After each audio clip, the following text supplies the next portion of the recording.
programming levels based on her ABR testing. Okay.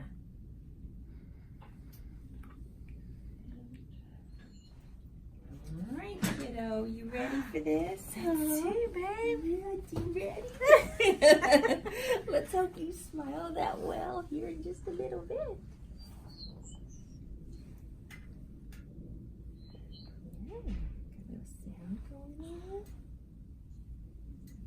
All right, kiddo, there you go. Might go a little shorter on that tubing. Yeah, a little shorter. Not too much though. What's that funny thing? Huh? What is that? What do you think? Huh? Sounds a little different. Hmm? Where's Mama? Hmm? What's that? I know. And I see your teeth. Can you hear Mama on this side too? Mama? Mama? Arya. Hi.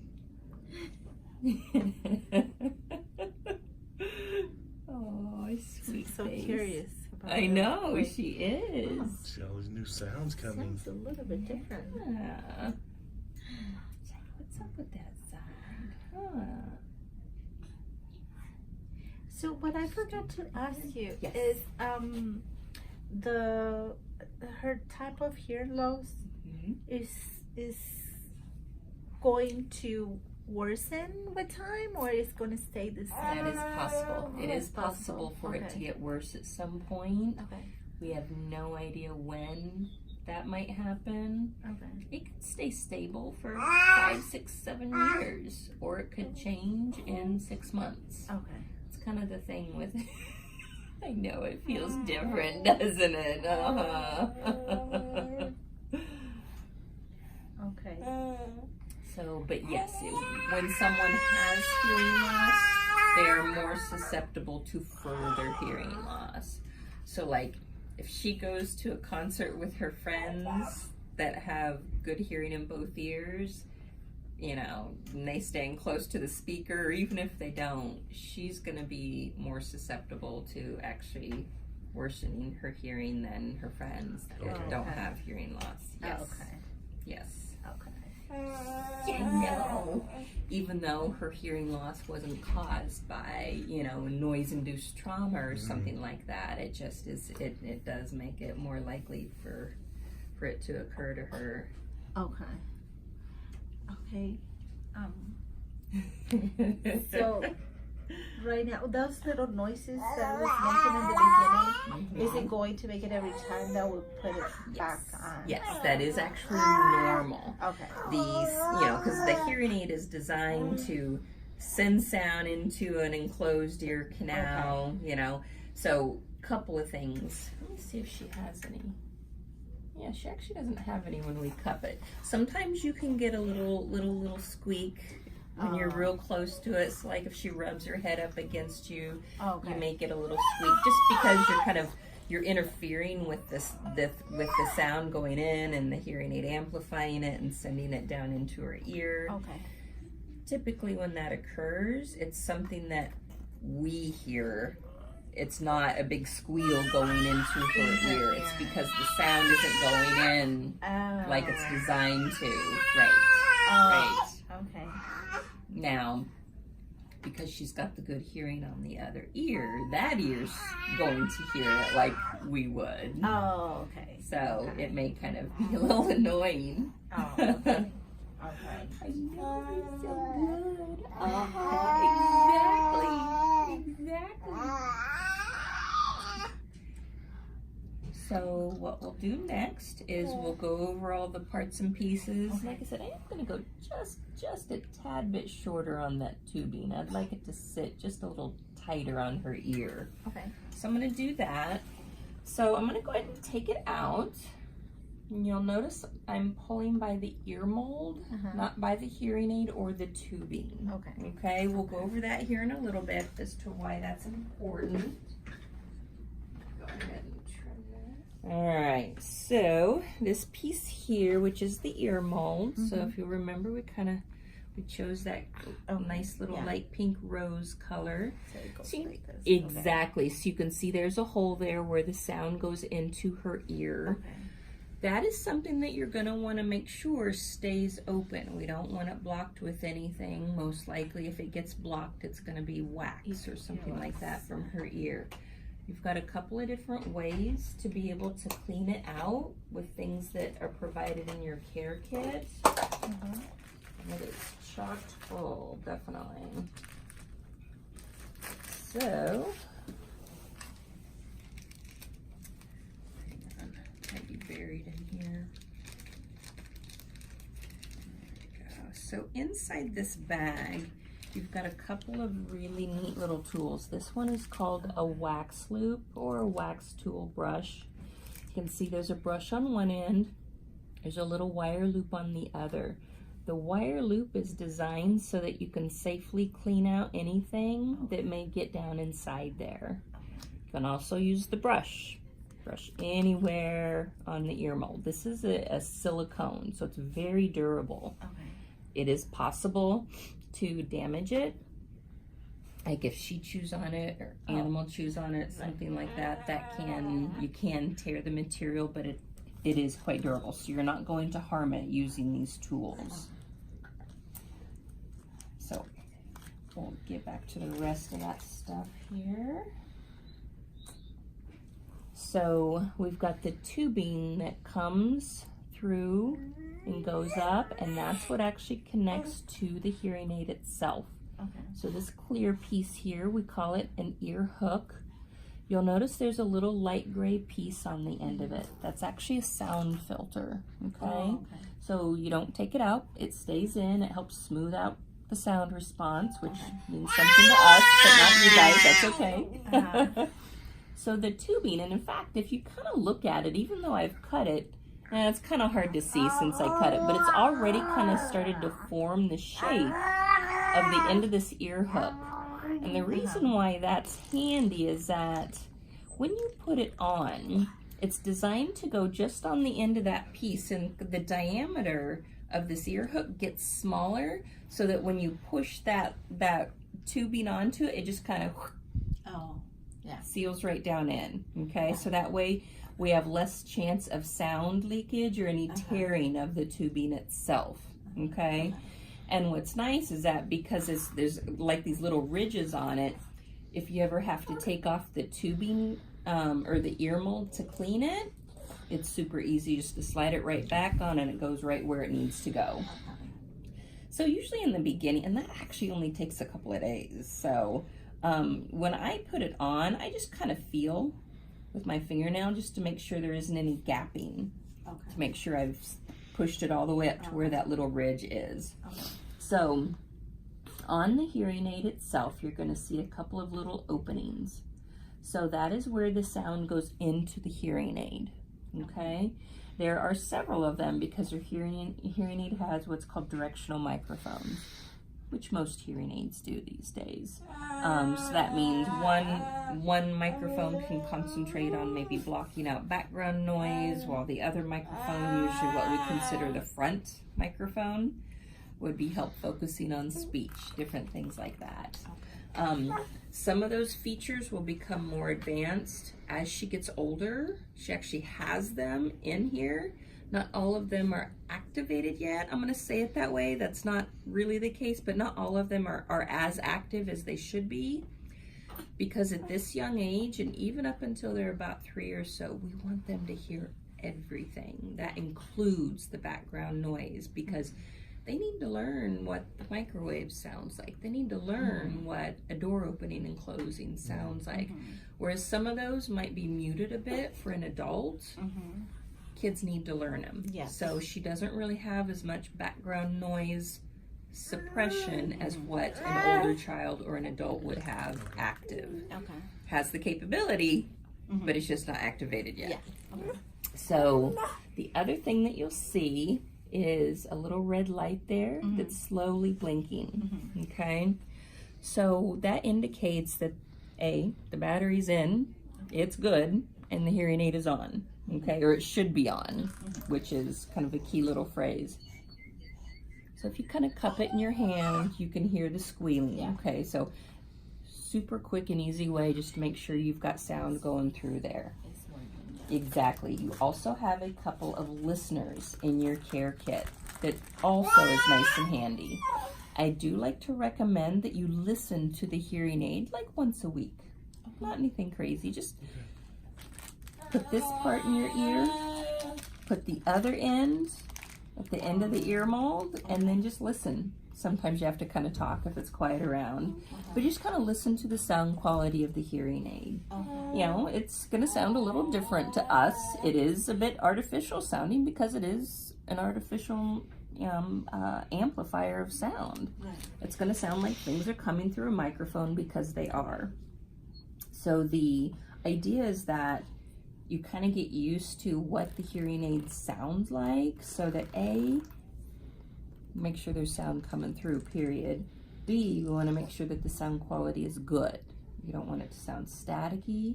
You want to make sure the sound isn't cutting in and out or doing anything unusual like that, okay?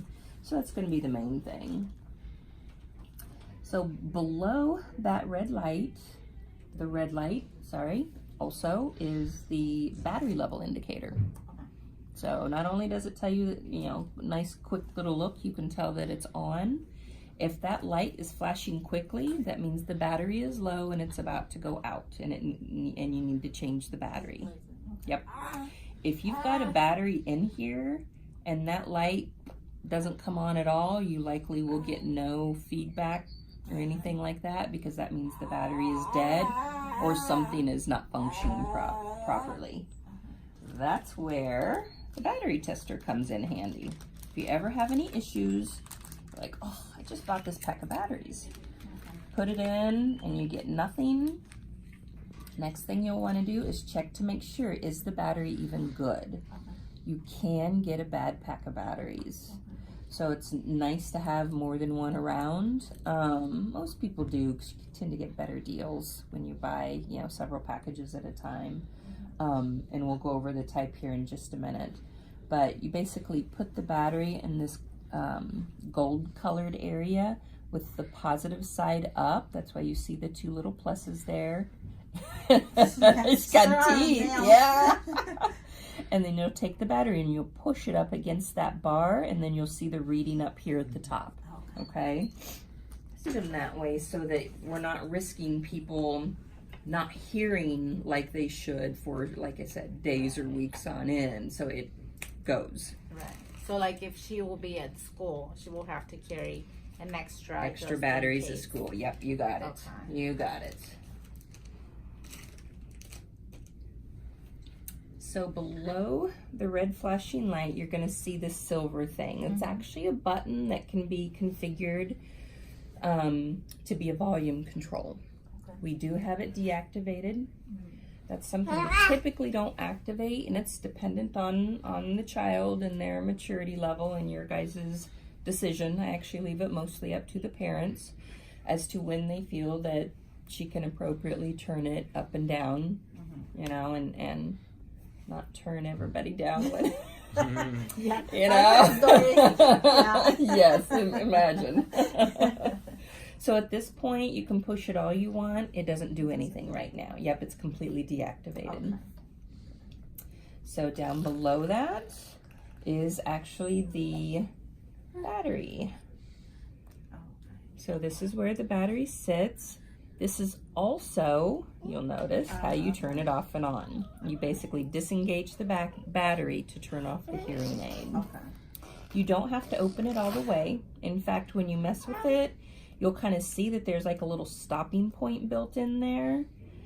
It is built in so that it lets you know, look, as long as you've got it open to that point, the battery contact is not sufficient to turn it on and run the battery down, okay? And like most things, the battery goes in one way. There is like a little shelf on that one side of the battery that's not on the other. And then when you look on the battery, there's a flat side, and there's actually a plus. That's the positive side. And then there's this other side that has the circle on it. That shelf is built for that circle. I'll kind show Okay. you can kind of see it. It's kind of hugs, that little shelf kind of hugs that area around that circle. So that's how it goes in. And then you basically just push it tightly shut. Okay. And it does give you just a few seconds. So especially once you get good, you can get that battery door shut, get it on her, and never have to hear any of that little squeal stuff. So it does give you a bit of a grace period before it actually amplifies sound. Okay. So there's not an on and off button. There isn't. Okay. There is not. So when you take it off, like for example for naps, you take it off and it's not off, it's still running. Correct. So Okay. you would, so what you would do To is say battery, okay. you just go ahead and open it up. Open it up. And then you Okay. could set it. Like, this is this is probably the main case. This is what we would call a hard case. Okay. And what you will see in here is actually a little screwdriver. It's the same size as an eyeglass screwdriver. What this is used for is to actually lock that battery door closed. Oh, okay. It's already designed to be tamper resistant, but it can also be considered tamper proof because you can lock a little piece on that door. Okay. So when you close it, you'll notice that there really isn't anything to open the battery door. I mean, you've got to use your nail, push in and out to open the battery door. So it's difficult to open as it is. But you'll see that white circle there. Oh yeah. So that is the piece that will actually lock. Oop, I didn't get it all the way. Oh, that's because I didn't get it turned all the way. So you'll get it turned. I'm sorry, I don't know how well you can see that. So that it's going this direction. Yeah. And then you can't be opened at all. Okay. Yep. Okay. So we shall turn it back. And so now it's going up and down this way. Yep, exactly. And then we can open it. Okay? Certainly, these batteries are toxic just like any other battery, right? We don't want her swallowing them, an animal, anything like that. Around how long does a battery last? Good question. So it's estimated through the software at 240 hours. Okay. So kind of depending on how many hours a day. If like I use 10 hours a day just because it's easy division. That would be 24 days, right? Yeah. At this age, based on what is, their nap times and sleep times, most kids at this age are maxing out at about 8 hours a day. Okay. So that would mean even longer battery life. So about probably a month or a little bit shorter. Yeah. Right, Okay. right. Now, speaking of the battery, so her hearing aid uses a size 13 battery. Okay. So all batteries are also color coded. So you'll see there's an orange bar down here at the bottom, and then there's the number 13. And then you'll also see that there are actually these little orange tabs, we call them, on the batteries themselves. Those tabs help maintain the battery life. So don't take the tab off until you're ready to use the battery, otherwise it will start to drain. Okay. Hearing aid batteries are what we call zinc air. I don't have it on. It's usually listed somewhere on here. It's really not an issue anymore. There used to be some mixed in that were mercury batteries, and those didn't last as long, and different things like that. Okay. So, if you do happen to come across any batteries that say that they are mercury batteries, stay away from those. Okay. They're either zinc air or they'll say mercury free. Oh, okay.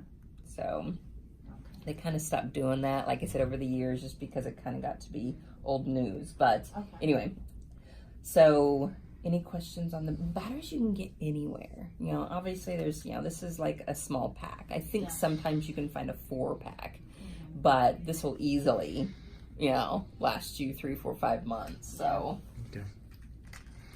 Yeah, I've seen them Yeah, you can get them anywhere. Exactly. Yeah, Albertsons, Walmart, Costco, Sam's, any place like that. You can even buy them online. In fact, I've actually seen really good deals on Amazon. Yeah. So,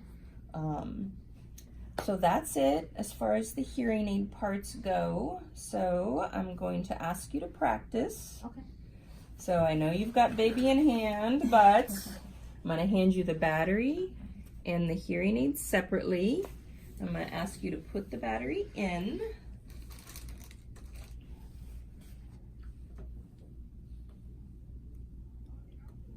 Yep, perfect. Yeah, you feel that it like a little catch as you're trying to close it, but yep, you got it shut nice and tight. So next I'll ask you to try and put it in her ear. Yeah, yep. So it doesn't give you long. Yeah. Right? Like what, 5-6 seconds? Yeah. Okay. Let's see, baby.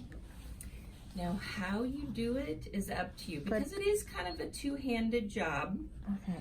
Yeah, we'll help you. Yeah, I know. It's I have some parents with kids this size lay them on their lap even so that you can kind of, you know, with that ear up. Okay. Kind of with the, you know, with the head turned to the side. Sit in? Close. Not quite. The ear mold isn't in all the way, but you are absolutely moving in the right direction. It really snugs up in there. Okay. Yeah, you're doing the right thing. You even just pushed it in a little bit more. So that, oh yeah, you're so close. You are super close. I can't see, baby. I know. When we get home, we Yeah, can in fact practice that it. in fact that Here we last go. little push may have been it. Yeah, that. Yeah. So here, my little one-handed trick, once I get it, most of it in, is I kind of do this thing with my thumb and my pointer finger where I grab the ear to pull it out, and then I do a push in. And you can do that at different areas of the ear. Oh, okay. Okay. Oh, this okay, is nice perfect. there. Yeah, yeah. And it's just a nice way to check to make sure you've got it in all the way. And at this, because when you pull out on the ear, you're kind of opening that ear canal a little bit or straightening it out. What? Will she get some kind of a rash at first? She shouldn't. No. She really shouldn't. Okay. You know, if it's extremely rare because these things are so light. And it's an acrylic type material that the hearing aid is made out of. So yeah, she's gonna be digging at that. I know. You hear will that, get sweetie? used to it, I promise. You hear that? So, you know, she may do it, and even though she may not have fingers, she can. You know, I've seen kids figure out how to do it with their shoulder, and they get that thing off. It's amazing. When you're determined to get something out of your ear, I guess you just figure out a way to do it. Yeah. But, you know, a lot of it, honestly, is distraction. There isn't a whole lot of magic to keeping a hearing aid on a child. If she takes it off, it's super important to put it right back on. Okay. What that does is that teaches her that this is not successful, right? Even if she gets it off, it doesn't mean it, because if you leave it off, then she's going to keep doing it. Okay. You put it right back on, she's going to, eventually she'll give up. Yeah. You know, she'll be like, okay, whatever. They're just going to put it right back in anyway. Even if it means you've only got like say